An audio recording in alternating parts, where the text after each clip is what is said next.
अगर कोई Bill Gates की हूबहू नकल करके एक नया ऑपरेटिंग सिस्टम बनाता है, या फिर मार्क जुकरबर्ग की तरह ही कोई नया सोशल नेटवर्क तैयार कर लेता है। बिल्कुल, तो सच कहा जाए तो वो इंसान वास्तव में उनसे कुछ भी नहीं सीख रहा है। पुरानी चीजों को बस एक नए रूप में दोहराने से भविष्य नहीं बनता। इस डीप डाइव में आज हम इसी विचार की गहराई में उतरने वाले हैं। और आज का हमारा ये विश्लेषण पीटर थिल की मशहूर किताब 0 to 1 के ऑडियो बुक सारांश पर आधारित है। ये कोई आम बिजनेस थ्योरी नहीं है। एकदम सही कहा। ये सोचने के नजरिए को पूरी तरह से पलट देने वाला एक मास्टर क्लास है। ठीक है, आइए इसे थोड़ा विस्तार से समझते हैं। तो आज की इस चर्चा का मुख्य उद्देश्य उन सुनहरे और कई बार चौंकाने वाले सिद्धांतों को खोजना है जो एक सफल और बिल्कुल नए भविष्य का निर्माण करते हैं। और बिजनेस की दुनिया में एक बहुत बड़ा भ्रम भी तो है। मतलब अक्सर ये माना जाता है कि प्रतियोगिता यानी कंपटीशन बहुत अच्छी चीज है। हाँ, हर जगह यही पढ़ाया जाता है कि हर बाजार में भयंकर कंपटीशन होना चाहिए। लेकिन आज हम ये समझेंगे कि कैसे ये तथाकथित स्वस्थ प्रतियोगिता वास्तव में प्रगति की सबसे बड़ी दुश्मन हो सकती है। हम उन स्थापित मिथकों का भी विश्लेषण करेंगे जो दशकों से सफलता के नाम पर पढ़ाए जा रहे हैं। प्रगति की ही बात करें तो स्रोत सामग्री में एक बहुत ही स्पष्ट विभाजन किया गया है। हाँ, प्रगति वास्तव में दो अलग-अलग दिशाओं में होती है। पहली है क्षैतिज प्रगति, जिसे हम हॉरिजॉन्टल प्रोग्रेस कह सकते हैं। इसका सीधा सा मतलब है एक से अनंत यानी एन तक जाना। मतलब जो चीजें पहले से काम कर रही हैं उन्हीं की नकल करना और उन्हें बड़े पैमाने पर फैलाना। जैसे अगर एक टाइपराइटर है तो उसकी कॉपी करके 100 टाइपराइटर बना देना। वैश्वीकरण या ग्लोबलाइजेशन इसका सबसे बड़ा उदाहरण है। बिल्कुल, चीन जैसे देश ने यही किया।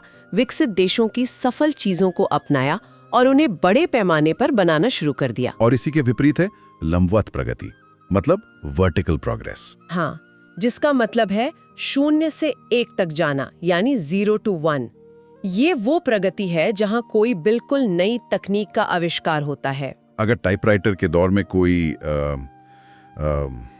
वर्ड प्रोसेसर बना दे तो वो 0 से 1 की छलांग है। ये करना बहुत मुश्किल होता है क्योंकि इसका कोई ब्लूप्रिंट मौजूद नहीं होता।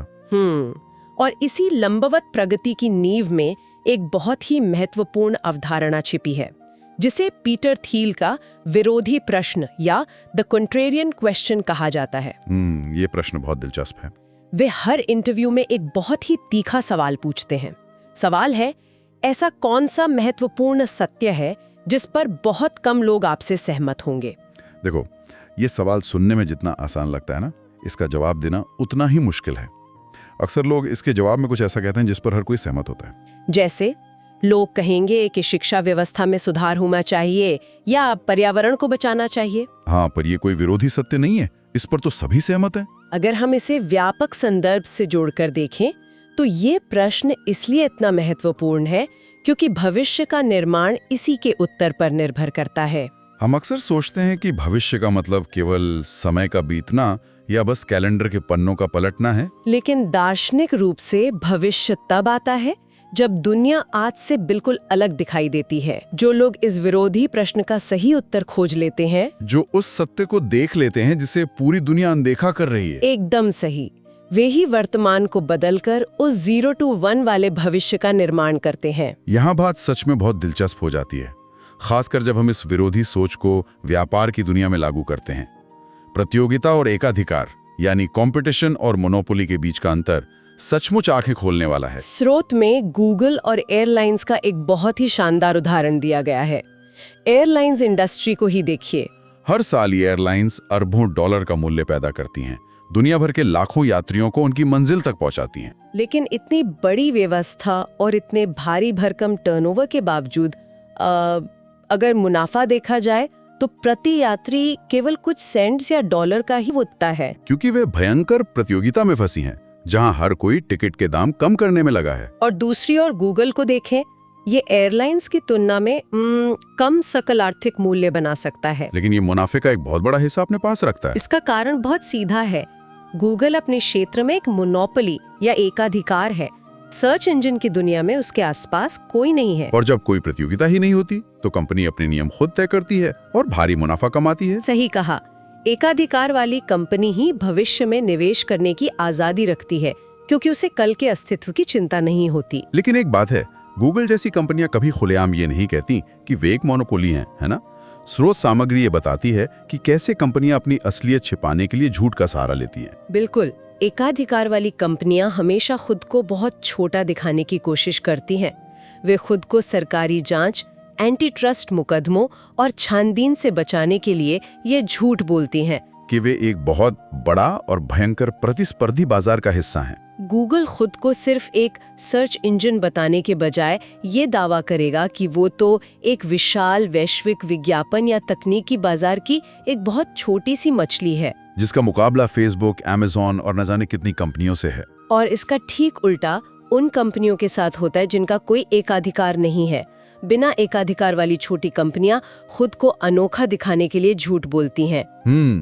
जैसे अगर कैलिफोर्निया के पालो ऑल्टो में कोई नया ब्रिटिश रेस्टोरेंट खुलता है, तो वो खुद को ये कहकर तसल्ली दे सकता है कि वो उस इलाके का एकमात्र ब्रिटिश रेस्टोरेंट है। वे अपने बाजार को इतना छोटा परिभाषित करते हैं कि वे खुद को मोनोपोली मान सकें, जबकि असलियत में वो रेस्टोरेंट आसपास के दर्जनों अन्य रेस्टोरेंट के साथ खाने पीने के एक ही बड़े बाजार में प्रतिस्पर्धा कर रहा होता है। प्रतियोगिता के इस पूरे भ्रम को दार्शनिक रूप से समझने के लिए स्रोत सामग्री कार्ल मार्क्स और विलियम शेक्सपियर के सिद्धांतों का बहुत ही रचनात्मक उपयोग करती है। हाँ, ये सब बहुत ही विचारोत्तेजक है। मार्क्स का मानना था कि लोग इसलिए लड़ते हैं क्योंकि वे एक दूसरे से पूरी तरह अलग हैं। जैसे समाज के अलग अलग वर्ग, अमीर और गरीब, पूंजीपति और मजदूर, क्योंकि उनके हालात और लक्ष्य अलग हैं, इसलिए वे लड़ते हैं। लेकिन शेक्सपियर का सिद्धांत बिल्कुल उल्टा है। शेक्सपियर के नाटकों में लोग इसलिए लड़ते हैं क्योंकि वे बिल्कुल एक जैसे हैं। रोमियो और जूलियट को ही लें। मॉन्टेग्यू और कैपुलेट परिवार दोनों एक समान हैसियत, एक समान सोच वाले परिवार हैं, और वे बिना किसी ठोस कारण के आपस में पीढ़ियों से लड़ते रहते हैं। व्यापारिक दुनिया में शेक्सपियर का ये मॉडल बिल्कुल सटीक बैठता है।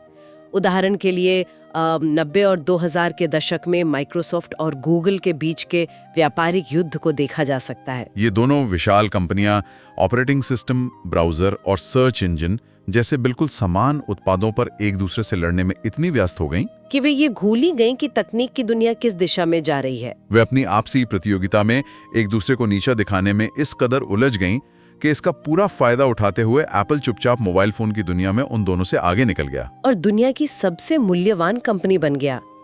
प्रतियोगिता अक्सर ध्यान भटकाने वाली और अंततः विनाशकारी होती है। तो अगर प्रतियोगिता से बचना है तो एक सफल मोनोपोली आखिर बनती कैसे है? ये कोई ऐसी चीज तो है नहीं जो एक रात में चमत्कार की तरह हो जाए। एक टिकाऊ मोनोपोली के 4 मुख्य लक्षण या स्तंभ होते हैं। इन चारों के बिना 0 to 1 तक पहुंचना लगभग असंभव है। पहला स्तंभ है मालिकाना तकनीक या प्रोप्राइटरी टेक। और ये कोई 10-20% का मामूली सुधार नहीं होना चाहिए। नहीं, इसे मौजूदा विकल्पों से कम 10 गुना बेहतर होना चाहिए। 10 गुना बेहतर मतलब अगर कोई नया प्रोडक्ट पुराने से थोड़ा सा ही अच्छा है तो लोग अपनी आदतें नहीं बदलेंगे। बिल्कुल। अमेज़न का शुरुआती ऑनलाइन बुक स्टोर इसका बेहतरीन उदाहरण है। वो किसी भी सामान्य किताबों की दुकान से 10 गुना ज्यादा बड़ा था, क्योंकि उनके पास हर किताब इन्वेंट्री में उपलब्ध थी। या फिर पेपाल का तत्काल भुगतान सिस्टम जो पुराने चेक भेजने के तरीके से कम 10 गुना तेज था। दूसरा स्तंभ है नेटवर्क प्रभाव या नेटवर्क इफेक्ट्स।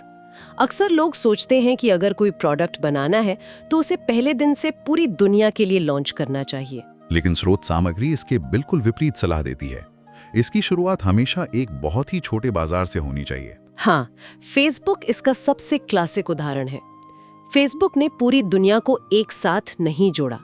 उसने सिर्फ हार्वर्ड विश्वविद्यालय के छात्रों के एक बहुत ही छोटे से समूह से शुरुआत की थी।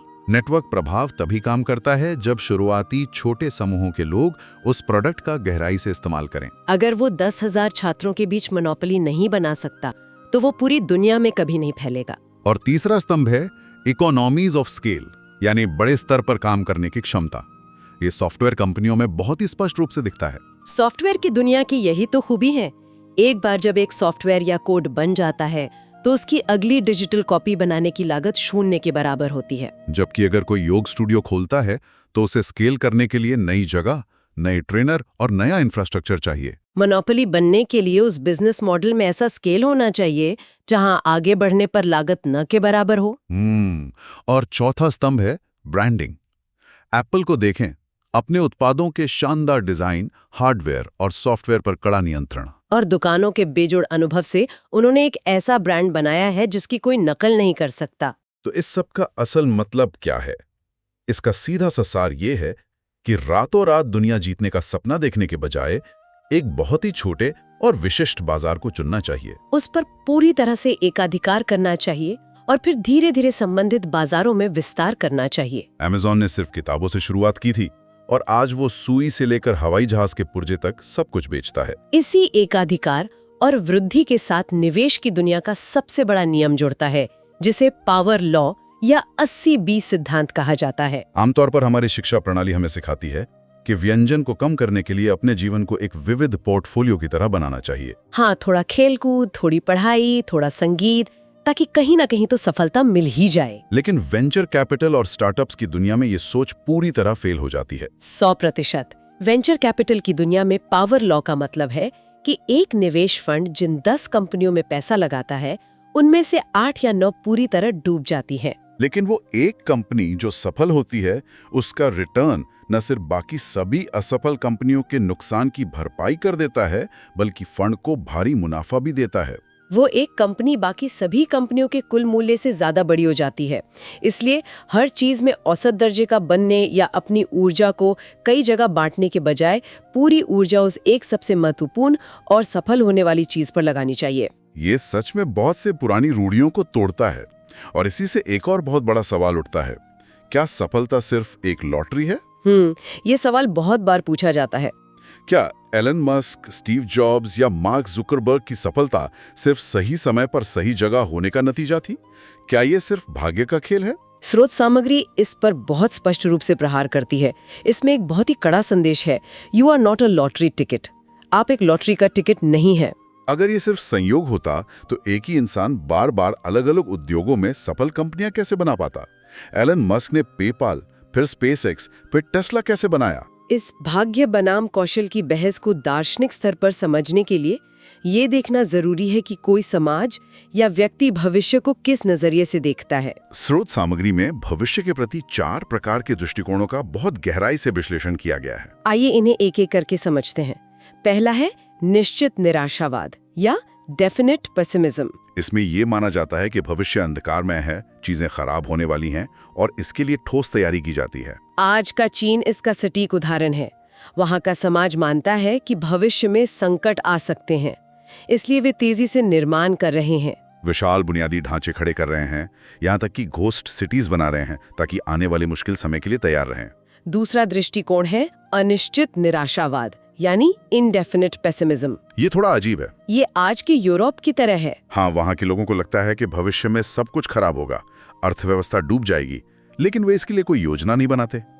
अनिश्चित आशावाद 1982 के बाद का अमेरिका इसका सबसे बड़ा उदाहरण है। इसमें एक अंधा विश्वास होता है कि भविष्य अच्छा होगा, तकनीक सब कुछ ठीक कर देगी, लेकिन कोई ये नहीं जानता कि वो कैसे होगा।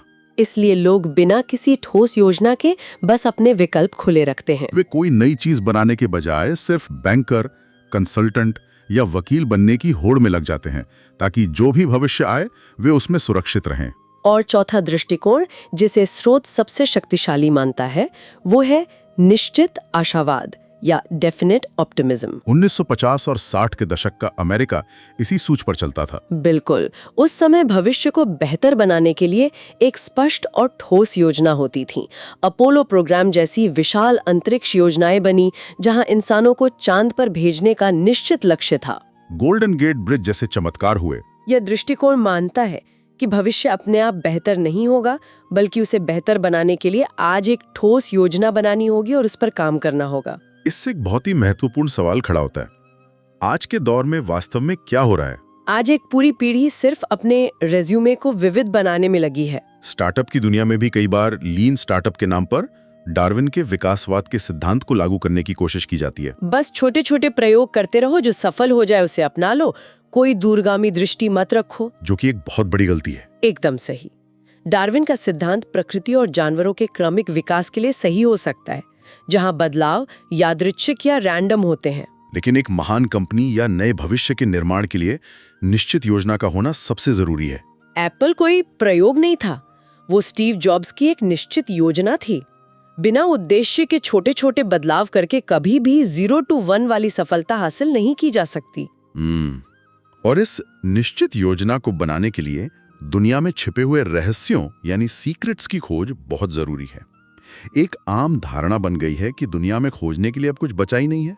सब कुछ आविष्कार हो चुका है। स्रोत में इसे समझाने के लिए एक बहुत ही चरम लेकिन सटीक उदाहरण दिया गया है। टेड काजिंस्की, जिसे उना बॉम्बर के नाम से जाना जाता था, उसका मैनिफेस्टो। यहाँ ये स्पष्ट करना जरूरी है कि स्रोत सामग्री इस उदाहरण का उपयोग केवल एक दार्शनिक बिंदु को समझाने के लिए कर रही है। हाँ, किसी हिंसा या चरमपंथी विचारधारा का समर्थन करने के लिए नहीं। टेड काजिंस्की एक गणित का बहुत बड़ा जीनियस था जो बाद में चरमपंथी बन गया। उसके मैनिफेस्टो का मुख्य तर्क यह था कि दुनिया की सभी कठिन समस्याएं हल हो चुकी हैं। अब समाज के पास सिर्फ दो तरह की समस्याएं बची हैं, या तो वे जो बहुत आसान हैं या वे जो पूरी तरह से असंभव हैं। इस सोच ने उसे निराशावादी बना दिया क्योंकि उसे लगा कि इंसानियत के पास अब करने के लिए कुछ भी सार्थक नहीं बचा है। और हैरानी की बात यह है कि आज कई समझदार लोग भी अवचेतन रूप से यही मानते हैं। लेकिन सच्चाई ये है कि यह धारणा पूरी तरह से गलत है। अभी भी प्रकृति और लोगों से जुड़े अनगिनत रहस्य खोजे जाने बाकी हैं। ऐसे सत्य जो छिपे हुए हैं लेकिन जिन्हें खोजना संभव है। पोषण या न्यूट्रिशन का विज्ञान इसका एक बेहतरीन उदाहरण है। हम चांद पर पहुंच गए, इंटरनेट बना लिया, लेकिन आज भी हमें सटीक रूप से ये नहीं पता कि इंसान के शरीर के लिए सबसे उत्तम आहार क्या है। वसा या फैट अच्छी है या बुरी, इस पर हर दशक में विज्ञान बदल जाता है। ये एक ऐसा रहस्य है जो अभी भी पूरी तरह से सुलझा नहीं है। जो व्यक्ति या कंपनी इस तरह के छिपे हुए रहस्यों को खोजने का साहस करती है, वही अगली बड़ी सफलता यानी अगला 0 to 1 हासिल करती है। और जब कोई ऐसा रहस्य खोज लिया जाता है तो उसे एक सफल कंपनी में बदलने के लिए एक बहुत ही मजबूत नींव की आवश्यकता होती है। शुरुआत में की गई गलतियां बाद में कभी नहीं सुधारी जा सकती। इसे थिल्स लॉ कहा जाता है। जो स्टार्टअप अपनी शुरुआत में ही उलझ जाता है या जिसकी नींव में ही खोट होता है, उसे सुधारा नहीं जा सकता। सह संस्थापकों या को फाउंडर्स का चुनाव बिल्कुल एक शादी की तरह होता है। अगर उनके बीच शुरुआत से ही वैचारिक मतभेद या तालमेल की कमी है तो कंपनी का बिखरना तय है। इसके अलावा कंपनी के बोर्ड ऑफ डायरेक्टर्स का आकार भी बहुत मायने रखता है। स्रोत के अनुसार 3 से 5 लोगों का एक छोटा बोर्ड सबसे प्रभावी होता है। बड़ा बोर्ड सिर्फ दिखावे का होता है और अक्सर अहम फैसलों से बचने का साधन बन जाता है। स्रोत में एक और बहुत ही चौंकाने वाला सिद्धांत दिया गया है जिसने मुझे सच में सोचने पर मजबूर कर दिया। कौन सा सिद्धांत? वो ये कि एक स्टार्टअप के सीईओ का वेतन $1.5 लाख से अधिक नहीं होना चाहिए। रुकिए, $1.5 लाख? सिलिकॉन वैली जैसी जगह पर जहां जीवन स्तर इतना महंगा है, ये रकम तो बहुत कम लगती है। कोई भी बड़ा फाउंडर इतने कम वेतन पर क्यों काम करेगा? वही तो। यही तो इसका मुख्य उद्देश्य है। कम वेतन सीईओ को कंपनी के अल्पकालिक फायदों या अपनी विलासिता के बजाय कंपनी के दीर्घकालिक विकास पर ध्यान केंद्रित करने के लिए मजबूर करता है। अगर सीईओ भारी भरकम नकद वेतन ले रहा है तो उसका झुकाव यथास्थिति बनाए रखने की ओर होगा। लेकिन जब उसे नकद की जगह कंपनी की इक्विटी यानी शेयर दिए जाते हैं तो उसकी असली कमाई तब होगी जब कंपनी का मूल्य बढ़ेगा। इक्विटी देना कर्मचारियों में सही मायने में स्वामित्व और समर्पण पैदा करता है। और जब सही लोग एक सही नींव पर साथ आते हैं तो कैसा कल्चर बनता है, इसका सबसे बेहतरीन उदाहरण पेपैल माफिया का है। आजकल बहुत सी कंपनियों को लगता है कि अगर वे अपने ऑफिस में पिंग पोंग टेबल लगा दें, बीन बैग्स डाल दें या मुफ्त खाना देने लगें तो एक बहुत अच्छा कल्चर बन जाएगा। वो सिर्फ दिखावा है। एक बेहतरीन कल्चर एक ही जुनून और मिशन से प्रेरित लोगों के समूह से बनता है जो एक दूसरे के साथ गहराई से जुड़े होते हैं। पेपैल की शुरुआती टीम इतनी एकनिष्ठ और अपने मिशन के प्रति इतनी समर्पित थी कि वो सिर्फ सहकर्मी नहीं बल्कि एक कबीले की तरह थे। और उनका कल्चर इतना मजबूत था कि जब पेपाल बिकी तो उसी समूह के लोगों ने निकलकर स्पेसएक्स, लिंक्डइन, यूट्यूब और टेस्ला जैसी दर्जनों $1 बिलियन कंपनियां खड़ी कर दी। पेपैल के अंदरूनी काम करने के तरीके में एक और बहुत बड़ी बात थी। अंदरूनी शांति बनाए रखने के लिए हर व्यक्ति को सिर्फ एक विशिष्ट जिम्मेदारी दी गई थी। इसका मतलब है कि कोई भी 2 लोग एक ही काम के लिए जिम्मेदार नहीं थे। इससे कर्मचारियों के बीच आपस में कोई प्रतियोगिता या राजनीति नहीं होती थी और वे अपना पूरा ध्यान बाहरी चुनौतियों पर लगा पाते थे। बिल्कुल। अब जब एक मजबूत टीम और एक शानदार उत्पाद तैयार हो जाता है तो असली चुनौती शुरू होती है। उसे ग्राहकों तक पहुंचाना। यहाँ सिलिकॉन वैली का एक बहुत बड़ा भ्रम टूटता है। इंजीनियर और तकनीकी पृष्ठभूमि वाले लोग अक्सर सेल्स और वितरण को बहुत तुच्छ या चापलूसी भरा काम मानते हैं। हाँ, एक आम सोच है कि अगर हमारा प्रोडक्ट दुनिया में सबसे अच्छा है तो वो खुद ब खुद बिक जाएगा, लोग खुद चलकर आएंगे। हकीकत ये है कि कोई भी उत्पाद खुद नहीं बिकता। वितरण और सेल्स के बिना सबसे बेहतरीन आविष्कार भी प्रयोगशालाओं में ही दम तोड़ देते हैं। निकोला टेस्ला एक महान आविष्कारक थे, लेकिन थॉमस एडिसन एक महान सेल्समैन और डिस्ट्रीब्यूटर थे। इतिहास गवाह है कि बेहतर वितरण वाली औसत तकनीक अक्सर खराब वितरण वाली बेहतरीन तकनीक को हरा देती है। स्रोत में वितरण और सेल्स के अलग-अलग तरीकों को बहुत अच्छे से समझाया गया है।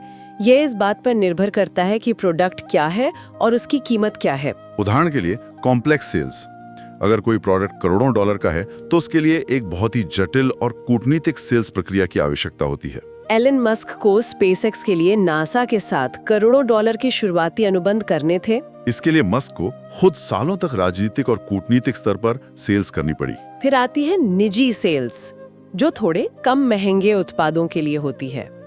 बॉक्स नाम की कंपनी का उदाहरण लें। उन्होंने अपना डेटा स्टोरेज सिस्टम सीधा बड़े विश्वविद्यालयों के मुख्य अधिकारियों को बेचने के बजाय स्टैनफोर्ड स्लीप क्लिनिक जैसे छोटे समूहों को व्यक्तिगत रूप से बेचा। जब छोटे समूहों ने इसका इस्तेमाल शुरू किया तो वो धीरे धीरे पूरे विश्वविद्यालय में फैल गया। और तीसरा तरीका है वायरल वितरण। इसका सबसे क्लासिक उदाहरण फिर से पेपाल ही है। उन्होंने करोड़ों आम लोगों के पीछे भागकर विज्ञापनों पर पैसा बर्बाद नहीं किया। इसके बजाय उन्होंने ईबे के पावर सेलर्स को लक्षित किया, जिन्हें तत्काल भुगतान की सबसे ज्यादा जरूरत थी। जब पावर सेलर्स ने पेपाल का उपयोग करना शुरू किया तो खरीदारों को भी पेपाल अकाउंट बनाना पड़ा। इस तरह पेपाल बहुत तेजी से वायरल हो गया। यहाँ जो बात सबसे आकर्षक है वो ये है कि सफलता के लिए बहुत सारे वितरण चैनलों की आवश्यकता नहीं होती। अक्सर कंपनियां सोचती हैं कि उन्हें टीवी विज्ञापन भी करना चाहिए, सोशल मीडिया भी, डायरेक्ट सेल्स भी। लेकिन स्रोत कहता है कि यदि कोई व्यवसाय केवल एक वितरण चैनल को भी पूरी तरह से और सफलतापूर्वक क्रैक कर लेता है तो वो एक विशाल कंपनी बन सकता है। जो लोग ये मानते हैं कि वे विज्ञापन या सेल्स के हथकंडों से प्रभावित नहीं होते, वे वास्तव में खुद को धोखा दे रहे हैं। हर इंसान, चाहे उसका पद कुछ भी हो, लगातार कुछ न कुछ बेच रहा है। तो इस पूरी चर्चा का सार क्या है?